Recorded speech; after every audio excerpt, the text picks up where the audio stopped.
I, 28-year-old female, confirmed my husband, 32-year-old male, cheated. My partner and I have been married a little over a year. We just had our 6-year anniversary a couple of months ago and have been friends for almost 9 years. And, well, I just found out today that he was lying about being loyal back in 2021. For some context, 5 months after moving in together, I received a message on Instagram from user Xethics saying that my husband, who was my boyfriend at the time, was cheating on me. She said that he had messaged her on FetLife, and they had been talking for the last 2 weeks. When she asked if he had a girlfriend, he told her he didn't. I asked her if they had sex, and she said no, but he was planning on it though. And she did give him oral twice. She sent me screenshots from iMessage and Snapchat and sent his contact card for proof.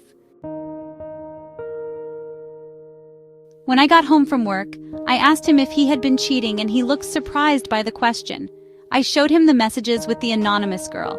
He said he wasn't cheating and went through his phone to show me he wasn't. There was nothing to show that he was cheating. And when we went to his email and saw a FetLife account activation, he swore it wasn't his.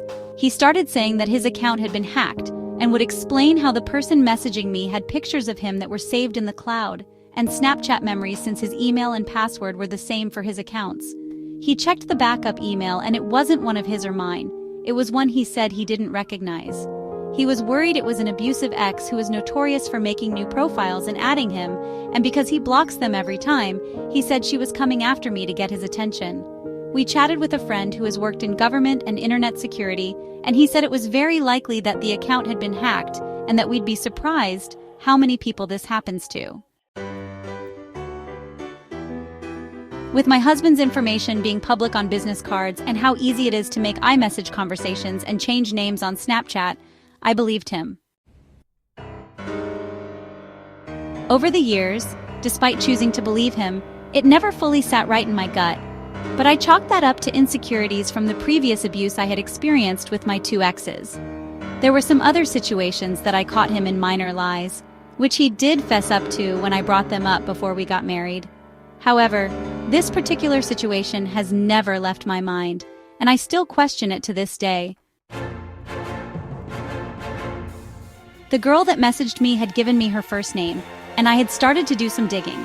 I potentially had found her on Snapchat months ago. I didn't even remember adding her, but today she added me back and she asked if we knew each other. I told her that I was hoping to find an Instagram connection I had made a few years ago, but it seemed I had the wrong person and apologized for bothering them. Her response was, "Is your husband Leo?" I responded with yes, and she said I had the right person and it was her that messaged me in 2021. I'm not really sure what to do at this point. I'm not really one to talk about these kinds of issues with family or friends, so I don't feel like I have anyone to tell. I don't know if I even want to go through a separation and divorce. Our relationship has significantly shifted since then, and he's not the same person and acts very differently than he did then. I don't get horrible gut feelings that things are off like I did back then, but I don't know if that's just because I have been dealing with health issues this last year, and our focus has been on getting my body healed and healthy again. I guess I'm just looking for advice from both sides on leaving or staying.